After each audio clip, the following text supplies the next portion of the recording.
বাচ্চারা সব লাগাও, তোমরা সবাই জল দাও, তোমরা সবাই দল দাও।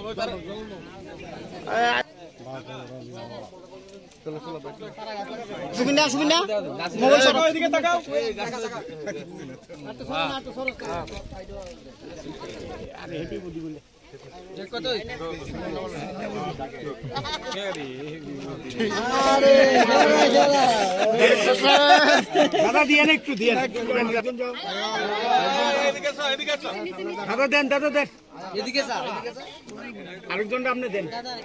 আগাও আগাও, একবার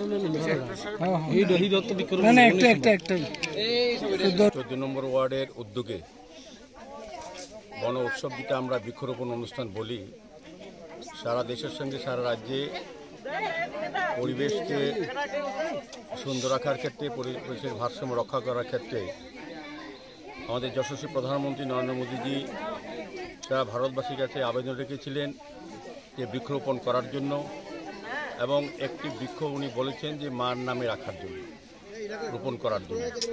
উদ্দেশ্য একটাই হচ্ছে, আমরা যখন বিভিন্ন আনুষ্ঠানিকের মাধ্যমে বৃক্ষরোপণ করে থাকি, পরবর্তী সময় অনেক ক্ষেত্রেই কিছুটা পরিচর্যার অভাবে সবগুলি গাছ হয়তো বেঁচে থাকে না।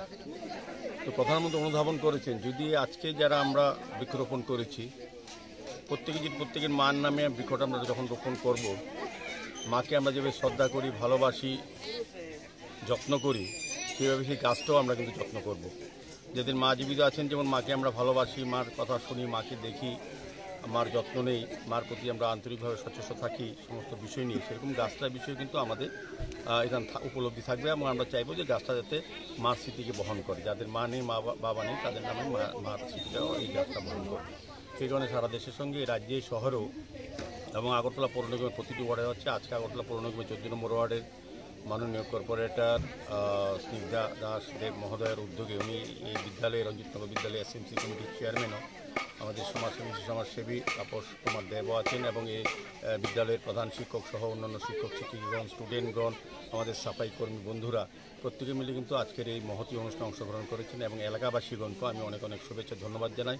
আমার বিশ্বাস এবং প্রত্যাশা, এই গাছগুলি যারা আজকে আমরা রোপণ করেছি প্রত্যেকের যত্ন নেব, এবং বর্তমান এবং আগামী প্রজন্মদের সুস্থ সুন্দরভাবে পৃথিবীতে বাঁচতে পারে, আমরা যাতে অক্সিজেন গ্রহণ করতে পারি, বৃক্ষ রোপণ অত্যন্ত প্রয়োজনীয়। সেই কারণে আজকে আমাদের সরকারের তরফ থেকে, এবং আমরা বিদ্যালয়ের তরফ থেকে, এবং আমাদের আগরতলা পৌর নিগমের তরফ থেকে বৃক্ষরোপণ অনুষ্ঠান করা হয়।